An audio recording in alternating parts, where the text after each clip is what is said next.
नमस्कार, स्वागत आप सभी का। मैं हूं आपके साथ तुषार कौशिक। उत्तर प्रदेश विधानसभा चुनाव 2022 का बिगुल बज चुका है। चुनाव आयोग अगले महीने यूपी चुनाव की तारीखों का ऐलान कर सकता है और ऐसे में प्रदेश चुनाव की तैयारियों में भारतीय जनता पार्टी कोई कमी रहने देना नहीं चाहती। भाजपा के स्टार नेता मतदाताओं को रिझाने के लिए लगातार रैलियों और जनसभाओं को संबोधित कर रहे हैं। इसी क्रम में आज प्रधानमंत्री नरेंद्र मोदी संगम नगरी पहुंच रहे हैं। प्रयागराज के परेड मैदान पर प्रधानमंत्री नरेंद्र मोदी के 21 दिसंबर को होने वाले कार्यक्रम में पूरे प्रदेश की स्वयं सहायता समूह की 2.5 लाख से ज्यादा महिलाएं शिरकत करेंगी। प्रधानमंत्री नरेंद्र मोदी के इस कार्यक्रम में शामिल होने वाली महिलाओं के लिए प्रयागराज में 50 से ज्यादा स्कूलों में रुकने की व्यवस्था की गई है। प्रयागराज में ऐसा पहली बार हो रहा है जब प्रधानमंत्री के किसी कार्यक्रम में इतनी भारी संख्या में महिलाएं पूरे प्रदेश भर से आ रही हों। माना यह जा रहा है कि बीजेपी आगामी चुनाव को लेकर प्रदेश की आधी जनता कही जाने वाली महिलाओं को साधने में जुट गई है। आपको बता दें कि 2022 के चुनाव में कांग्रेस भी महिलाओं पर फोकस कर रही है। प्रियंका गांधी लगातार महिलाओं से संवाद करने में जुटी हुई है, तो वहीं बीजेपी भी महिलाओं से संवाद साधने में जुटी हुई है। अब यह जीत की चाबी आधी आबादी से क्यों नजर आने लगी है, यह भी बड़ा सवाल है। क्या आधी आबादी जीत के कगार पर ले जाएगी, यह भी बड़ा सवाल है। क्या यह आधी आबादी एक मुश्त किसी पार्टी के खाते में जाएगी, यह भी बड़ा सवाल है। तो कई ऐसे सवालों के बीच में ये पूरी गुत्थी इस वक्त दिखाई दे रही है। लेकिन आपको सीधे तौर पर अगर बताएं तो यहां पर प्रधानमंत्री नरेंद्र मोदी आज नजर आएंगे प्रयागराज में और आधी आबादी को संबोधित करते हुए भी नजर आएंगे।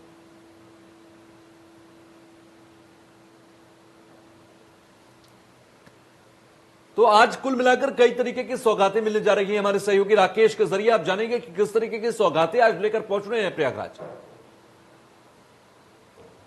तो आपको बता दें कि महिलाओं को सौगात मिलेगी 80,000 स्वयं सहायता समूह को ये सौगातें। हर एक समूह को 1,10,000 रुपए की दर से 880 करोड़ की सौगात। पुष्टाहार उत्पादन इकाइयों को करोड़ों रुपए की सौगात। 1,60,000 स्वयं सहायता समूह के बैंक अकाउंट में 1,000 करोड़ रुपए ट्रांसफर किए जाएंगे। योजना का सीधा फायदा 16 लाख महिलाओं को होगा। वहीं पीएम 202 पुष्टाहार उत्पादन इकाइयों की आधारशिला भी रखते नजर आएंगे।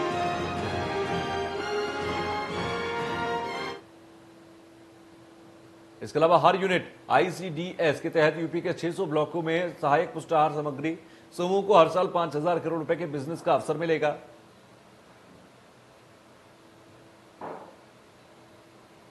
तो 1,01,000 लाभार्थियों को सीएम कन्या सुमंगला योजना की सौगात भी आज दी जाएगी।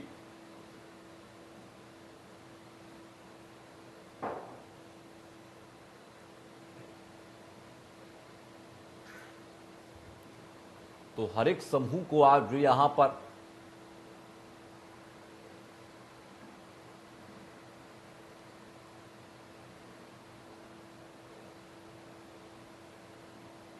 तो महिलाओं को आज सौगात देंगे प्रधानमंत्री नरेंद्र मोदी। और महिलाओं को साधकर, आधी आबादी को साधकर तमाम पार्टी चाहती हैं जीत के कगार पर पहुंचना।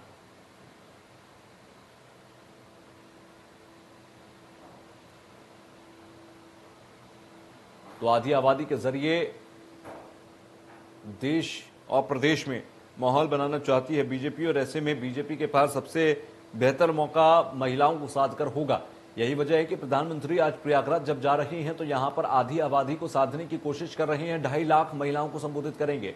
आपको साथ ही साथ ये भी बता रहे कि प्रधानमंत्री नरेंद्र मोदी जहां एक तरफ महिलाओं को साध रहे हैं, उससे पहले प्रियंका गांधी कांग्रेस की तरफ से इस बार पूरे चुनाव की रणनीति को महिलाओं के नाम पर आगे बढ़ा चुकी हैं। लड़की हूं, लड़ सकती हूं का नारा देकर उन्होंने महिलाओं को साथ लाने का काम शुरुआत कर दी थी वहां पर। और अब प्रधानमंत्री नरेंद्र मोदी यहां महिलाओं को सौगात देकर आज महिलाओं को साधने की कोशिश करेंगे। लेकिन कौन किस पर भारी पड़ेगा ये तो चुनावों के नतीजे बताएंगे। लेकिन उससे पहले जो रणनीतियां हैं उसमें महिलाओं की भागीदारी खास तौर पर नजर आ रही है, बड़े स्तर पर नजर आ रही है। तो महिलाओं को सौगात समूहों को हर साल 5,000 करोड़ रुपए के बिजनेस का अवसर भी मिलेगा। इसके अलावा दिल्ली में 1,01,000 लाभार्थियों को सीएम कन्या सुमंगला योजना में का लाभ होगा। तो आज बीजेपी का मातृ शक्ति महाकुंभ है और प्रधानमंत्री नरेंद्र मोदी महाकुंभ को संबोधित करेंगे। 80,000 स्वयं सहायता समूहों को सौगात। हर एक समूह को 1,10,000 रुपए की दर से 880 करोड़ की सौगात मिलेगी। पुष्टाहार उत्पादन इकाइयों को करोड़ों रुपए की सौगात दी जाएगी।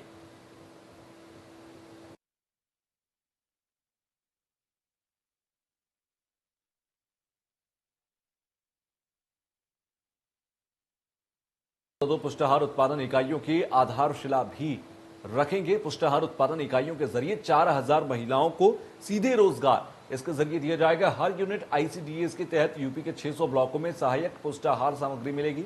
समूह को हर साल 5000 करोड़ रुपए के बिजनेस का अवसर भी मिलेगा। ये तमाम योजनाओं का फायदा आधी आबादी देश की जो है उसको होता नजर आएगा।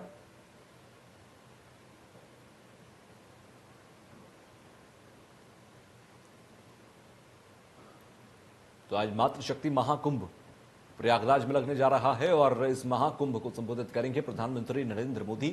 प्रधानमंत्री नरेंद्र मोदी का प्रयागराज पहुंचना काफी महत्वपूर्ण, पूर्वांचल के एक प्रमुख केंद्र को कहा जा सकता है प्रयागराज, जहां से आसपास के कई क्षेत्रों को साधा जा सकता है और यही वजह है कि प्रधानमंत्री पहुंच रहे हैं संगम नगरी प्रयागराज। तो महिलाओं को ये बड़ी सौगात, पुष्टाहार उत्पादन इकाइयों के जरिए 4000 महिलाओं को सीधे रोजगार भी मिलेगा। हर यूनिट आईसीडीएस के तहत यूपी के 600 ब्लॉकों में सहायक पुष्टाहार सामग्री का वितरण होगा। 5000 करोड़ रुपए के बिजनेस का अवसर मिलेगा। समूह को हर साल 5000 करोड़ रुपए के बिजनेस का अवसर। 1,01,000 लाभार्थियों को सीएम कन्या सुमंगला योजना की भी सौगात दी जानी है।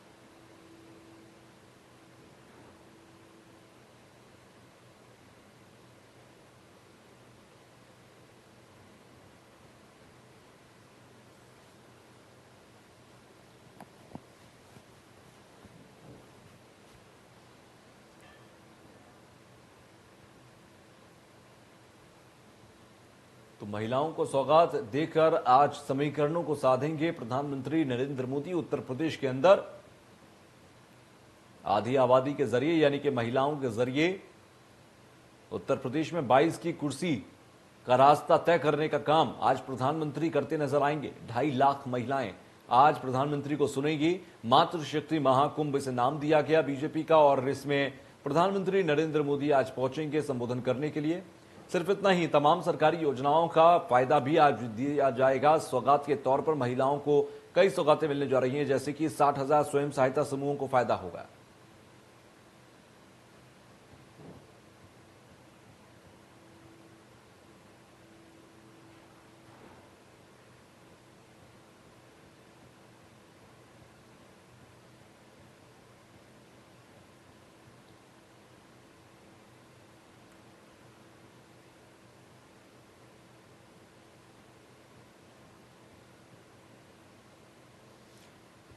तो चलिए इस पूरे मामले पर चर्चा करने के लिए, डिबेट करने के लिए हमारे साथ एक पैनल मौजूद है। पैनल में कौन कौन मौजूद है इनसे सबसे पहले मैं आपका तारुफ करवा देता हूं। हमारे साथ कपीश जी हैं जो कि समाजवादी पार्टी से हैं, आपका स्वागत है कपीश जी। राजकरण जी हमारे साथ बीजेपी से हैं, आपका स्वागत है। कुलभूषण साहब हमारे साथ जुड़े हुए हैं कांग्रेस से, आप तीनों का बहुत बहुत स्वागत है। सबसे पहले मैं आ रहा हूं बीजेपी के पास। जरूरी राजकरण साहब आपसे सवाल पहले लेना जरूरी है क्योंकि कांग्रेस तो शुरुआत से ही महिलाओं के कार्ड पर ही चुनाव की रणनीति बिसात बिछा रही थी। अब बीजेपी को भी लगने लगा है कि एक ये ऐसा तबका होगा जो जीत के करीब किसी भी पार्टी को ले जा सकता है और यही वजह है कि महिलाओं को सौगात देने की जो स्ट्रेटेजी है वो आज रखी जा रही है।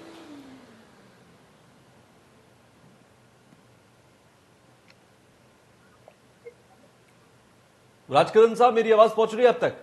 जी जी जी जी जी बोलिए सर, क्या इस स्ट्रेटेजी के जरिए आगे बढ़ेगी बीजेपी की महिलाओं को साध कर आगे बढ़िए? देखिए, ये स्ट्रेटजी की बात नहीं है। हमारी जब से सरकार बनी देश और प्रदेश में, वास्तव में महिलाओं के उत्थान के लिए जो काम माननीय नरेंद्र मोदी जी ने किया है, यह बहुत बड़ा विषय है, बहुत बड़ी बात है। हम लोग शुरू से चिंता करते आ रहे हैं कि कैसे, और जो ये हीन भावना की शिकार थी, आज माननीय मोदी जी ने इनके उत्साह का जो वर्धन किया है और इन लोगों को जो हमारी योजनाएं दी गई है सरकार के द्वारा, उसका निष्पक्ष तरीके से लाभ मिल रहा है। महिलाओं के चेहरे में भी मुस्कान है। और विभिन्न प्रकार, आप ये कह रहे हैं कि 5 साल आपने काम किया, आपकी डबल इंजन की सरकार ने काम किया, जब से प्रधानमंत्री मोदी आए जब से सीएम योगी आदित्यनाथ बने, आपने लगातार महिलाओं के लिए काम किया जो कि आपकी जिम्मेदारी थी। लेकिन चुनावों से पहले आप जब चुनावों की बिसात बिछाने में बिजी हैं, उस वक्त अगर आप महिलाओं को सौगात देते तो मैं तो इसे चुनावी ही मानकर चलूंगा। खैर मैं आपके पास लौटूंगा, इस पर जवाब तो आज आपको देने होंगे। कपीश साहब आपसे सवाल करने के पूरे तैयार बैठे होंगे। मैं कुलभूषण साहब आपके पास आ रहा हूं। लड़की हूं, लड़ सकती हूं, ये तो नारा आपका ही है और इसी की बिसात पर आप लोग चुनाव भी लड़ रहे हैं। तो मुझे ये बताइए कि आधी आबादी से सबसे ज्यादा उम्मीद है क्या प्रियंका गांधी को? आधी आबादी की बात नहीं है। प्रियंका गांधी जी ने जो सोचा यूपी के लिए कि यहाँ की जो धरातल की स्थिति है, क्योंकि भारतीय जनता पार्टी सिर्फ जुमलेबाज पार्टी है, वो जुमले देती है, नारे उछालती है, हकीकत में कुछ नहीं। जैसा कि अभी हमारे साथी प्रवक्ता भाजपा के कह रहे थे, आज महिलाओं के चेहरे पे खुशी है। साहब, किस बात की खुशी है? आपने उज्ज्वला को उनको सपना दिखाया, उसके बाद ठेका दिखा दिया। आपने अच्छे दिन का सपना दिखाया, उसके बाद ठेका दिखा दिया। आपने नोटबंदी के नाम पर उनकी सारी तमाम योजनाएं सौगात देने जा रहे हैं ना प्रधानमंत्री, 1000 सौगात तो साहब इनकी और पता नहीं क्या क्या कितनी तो, तरीके की योजनाओं को आज धरातल पर उतार देंगे। तुषार जी, इनकी योजनाओं को तो आप भी बेहतर जानते हैं, देश भी बेहतर जानता है। सिर्फ आंकड़ों में चीजें चलती हैं, सिर्फ इनके घोषणा पत्र होते हैं। उज्ज्वला सिलेंडर इन्होंने कितने बांटे थे और कितने आज रिफिल हो रहे हैं, इसका आंकड़ा ये दे दे। वो कोई आंकड़ा ये नहीं देंगे और सिर्फ ऐसे जुमले लाते रहेंगे जो 2.5 लाख महिलाएं, आप वहां पे पता करेंगे तो वो सरकारी सिस्टम से बुलाई गई सारी महिलाएं होंगी, जिनकी ड्यूटी बीएसए ने, एआरटीओ ने लगाई होगी। सारी फ्रंटल एजेंसियों को, फ्रंटल बना के सरकारी एजेंसियों को आप यूज करके भीड़ जुटाइए, उनके आगे खुशहाली दिखाइए। जबकि जमीन पे हकीकत यह है कि आज इनके कार्यकर्ता और ये वोट मांगने नहीं उतर सकते। जनता देख रही है कि 7 साल से सिर्फ जुमले और ठगा जा रहा। कोई भी योजना है उसका धरातल पे सच क्या है? उज्ज्वला सिलेंडर दिए थे, 7 करोड़ रिफिल नहीं हो पा रहे 8 करोड़ में से, 1 करोड़ रिफिल हो रहे, ऐसा इनका कहना है। जबकि हकीकत में रिफिल हो ही नहीं पा रहे, क्योंकि 1000 का सिलेंडर कौन महिला भरवा पाएगी। ऐसे में उनकी आंखों में अभी भी आंसू है, वो लकड़ी फूक रही, चूल्हा फूक रही। ये सिर्फ नारे दे रहे हैं, उसका कोई जमीन से लेना देना नहीं। और ये घबराए हुए हैं। तो आदरणीय प्रियंका जी ने शक्ति विधान महिला घोषणा पत्र जारी किया है, जिसके माध्यम से उन्होंने महिलाओं के लिए स्पेशल घोषणाएं कर दी। तो अब इनको समझ में आ रहा है कि जमीन तो खिसक गई, धरातल तो चला गया। कि आपकी स्ट्रेटेजी सारी महिलाओं को देने वाले वादे जो हैं उसी के आधार पर टिकी हुई है। महिलाएं आपके साथ, आधी आबादी आपके साथ, आपकी सीट पक्की, आप ये मानकर चल रहे हैं। ठीक है, लौटूंगा। कपीश साहब, बीजेपी कांग्रेस तो महिलाओं को पूरी तवज्जो देकर आगे चल रही है, समाजवादी पार्टी में अभी तक ऐसा कुछ खास दिखाई नहीं दिया कि महिलाओं को, आधी आबादी को साधने के लिए कोई समीकरण खास तौर पर बनाए गए हो। कुछ है क्या ऐसा खास जो अभी भविष्य में दिखाई देने जाना? देखिए, समाजवादी पार्टी तो पहले ही से कह रही है और कर रही है, और अगर ना कह रही होती, वो कर रही होती तो कन्या विद्याधन 30,000 का हम लेकर के आते। क्या उसमें जाति धर्म देख करके कन्या विद्याधन दिया गया? क्या हमने लैपटॉप वितरण किया जिसमें कि सबसे ज्यादा हमारी जो बच्चियां हैं उनको लैपटॉप प्राप्त हुआ? और तीसरी बात मैं कहता हूं कि समाजवादी पेंशन योजना के तहत सबसे ज्यादा लाभार्थी महिलाएं हुई। और चौथी बात मैं कहता हूं, विधवा पेंशन योजना जो हम लेकर के आए थे, जो हम समाजवादी पेंशन योजना लेकर के आए थे अपनी महिलाओं के लिए, उसको बंद करने का काम भारतीय जनता पार्टी ने। और इसके साथ ही 90 जो उनको पावर्ड करने के लिए, उनको सहायता पहुंचाने के लिए हमने बनाया था, उसको भी बंद करने का काम भारतीय जनता पार्टी ने किया। तो समाजवादी पार्टी तो मुसलसल तरीके से महिलाओं के लिए काम कर रही है। और डिंपल यादव जी ने काफी अच्छा काम किया इस क्षेत्र में, और उनके ना उस पर हम लोगों का घोषणा पत्र भी तैयार हो रहा है। बेहतर तरीके से समझते हैं कि आपने क्या काम किया। ये जब तक आप प्रोजेक्ट नहीं करेंगे, जब तक आप अच्छे से कवर में लपेट कर आप चुनावों के टाइम पे दिखाएंगे नहीं, तब तक वो जनता को समझ में नहीं आएगा, वोट में कन्वर्ट नहीं होगा। अब अगर आपने वोट में कन्वर्ट करना चाहते हैं तो आपको एक एडवांस लेवल की स्ट्रेटेजी लानी होगी ना, आपको प्रो होना पड़ेगा। वो समाजवादी पार्टी कब होगी? बिल्कुल नहीं, बिल्कुल। देखिए, समाजवादी पार्टी सभी को साथ लेकर के चल रही है। हमारी आधी आबादी नहीं, बल्कि हम पूरी आबादी को लेकर के, आधी आबादी भी हमारे साथ। और हमने जो किया वो आपके सामने हमने प्रमाण के तौर पे रखा है कि हमारी पूर्ववर्ती सरकारों में हमने क्या लाभ दिया। क्या हमने 10-90 बनाया था तो इन्होंने बंद नहीं कर दिया? क्या हमने अगर समाजवादी पेंशन योजना शुरू की थी, 54 लाख परिवारों को जा रही थी, तो इन्होंने बंद नहीं कर दिया? और हमने कन्या विद्याधन दिया 30,000 रुपए के लिए, चाहे हमारी बहन बेटियां उससे अपनी आगे की पढ़ाई करें और चाहे उनके हाथ पेला करने के काम आवे, इसके लिए ये 30,000 रुपए कन्या विद्याधन के नाम पर दिया जा रहा था। इसके अलावा साइकिल का वितरण हमने अपनी छात्राओं के लिए किया है और अच्छे संख्या में किया है। तो ये पूर्ववर्ती काम है जो हमने किया। इनको तो बताने के लिए भी कुछ नहीं है, इनको तो बताने के लिए भी कुछ नहीं है कि इन्होंने क्या किया। इन्होंने सिर्फ एक ही काम किया। ये तो कह रहे हैं कि देखिए, महिलाओं के, बच्चियों की जो उम्र है वो शादी के 18 से 21 साल हम इसीलिए कर रहे हैं कि वो आत्मनिर्भर बन सके, वो कुछ बन सके अपने जीवन में। तब उस पर तो विरोध भी विपक्षी पार्टियां कर रही है। बात तो ये है कि हमको राजकरण कबीर साहब की इस बात का घोर विरोध है कि उन्होंने हमारे बहनों के लिए जो शब्द अभी इस्तेमाल किया था, मैं उसके लिए कहना चाह रहा हूं। क्या गार्गी और विद्योत्मा हमारी जो है वो नारी शक्तियां नहीं रही? क्या दुर्गा हमारी नारी शक्तियां नहीं रही? उनको किस तरीके से आप उनको इस तरीके से कह सकते हैं? जी। तो सबसे बड़ी चीज तो ये है, ऐसा लग रहा है कि भारतीय जनता पार्टी जब से आई है 2014 से भारत में, तब से या 2017 से उत्तर प्रदेश में, तब से हिंदुस्तान और उत्तर प्रदेश आजाद हुआ और सारी स्कीमें भी उसी समय चली है। इनका तो प्रोजेक्शन ऐसा लग रहा है। तो सबसे बड़ी बात तो ये कि किस कुंठा में वो देख रहे थे हमें नहीं समझ में आता। कुंठा तो सेंगर साहब से पूछनी चाहिए। ठीक है, राजकरण साहब से जवाब ले लेते हैं। राजकरण साहब जवाब दीजिए, क्या एमजे अकबर साहब से, जिन्होंने जुमलों में ही बात होती है, पत्रकारों के साथ बलात्कार किया और एक भी FIR इनके खिलाफ जो है भारतीय जनता पार्टी दर्ज नहीं की, और साथ ही जो जूतम पैजार करने वाली पार्टी विद द डिफरेंस की पार्टी है, उसका सांसद जब विधायक को मारता है तो राजकरण साहब जवाब दीजिए, क्या सिर्फ जुमलों में और ऐसा है दिखाई देती है? देखिए इनको तो सभी चीजें हम जुमले लगेंगे, क्योंकि इन्होंने इसके पहले जब सरकार थी इन लोगों की, इन्होंने कुछ किया तो है नहीं।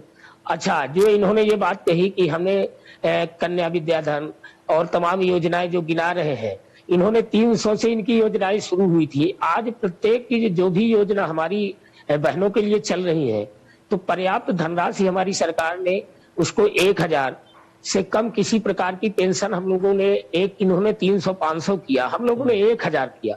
इसके बाद आप लोग देखते होंगे कि स्वयं सहायता समूह जो इसके पहले कभी किसी ने ये नहीं जाना कि ये स्वयं सहायता समूह है क्या।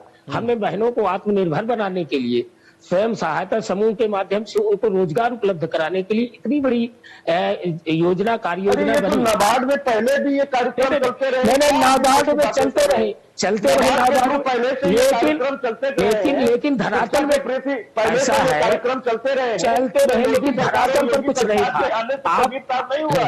आप लोगों के समय पे धरातल पर इनका विकास नहीं हुआ। आप बताइए, सुमंगल कन्या योजना में आप कितना रुपया देते हैं? देखिए, सुमंगला कन्या योजना में आपको पता है कि हम लोग जन्म से लेके उनके शादी ब्याह तक की व्यवस्था की गई। जन्म से लेकर हम 15,000 रुपए कन्या सुमंगला योजना के तहत दिया जाता है, जो जन्म के समय 2,000 रुपए, इसके प्रति स्टेज क्रमशः है हम लोग 15,000 रुपए तक की इनकी व्यवस्था की जाती है शिक्षा दीक्षा में। इसके बाद सुनिए, अरे मेरी बात तो सुनिए, इसके बाद जब विवाह जो कन्या होती है, अरे जरा सुनने का धैर्य रखिए, इसके बाद जब विवाह के योग्य होती है कन्या, हम लोग मुख्यमंत्री जो कन्या विवाह की योजना है हम लोगों की, सीधे 51,000 रुपए हम लोग देते हैं, जिससे कन्याओं का विवाह, जो गरीब परिवार है वो बेचारा, जो इसके पहले आप लोगों के यहाँ तो कोई ऐसी योजना ही नहीं थी। और कैसे आप देते हैं, कहाँ होता है, जरा ये भी बता दीजिए। ऐसा है, सीधे चेक के माध्यम से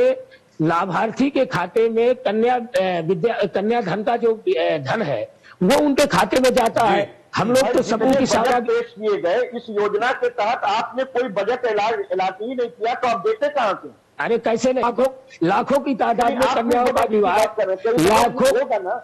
बजट भी लेकर के आए हो तो बता। मैं कह रहा हूँ लाखों की तादाद में हम लोग कन्याओं का विवाह किया है। कुल मिलाकर हर पार्टी अपने सरकार के समय पर काम तो करती है, लेकिन 2017 में समाजवादी पार्टी की सरकार जब जा रही थी, उस वक्त महिला अपराध को लेकर ही बीजेपी ने तमाम अपने मैनिफेस्टो में वादे किए थे और समाजवादी पार्टी को जनता ने नकार दिया था। तो महिला अपराध भी एक मुद्दा होना चाहिए और उस मुद्दे को लेकर भी क्या प्रधानमंत्री नरेंद्र मोदी प्रयागराज में संगम नगरी में रहेंगे और संगम नगरी में रहते हुए प्रधानमंत्री हजारों करोड़ की योजनाएं महिलाओं को ही देने जा रही हैं। नजर रहेगी उस कार्यक्रम पर भी। फिलहाल एक छोटा सा ब्रेक।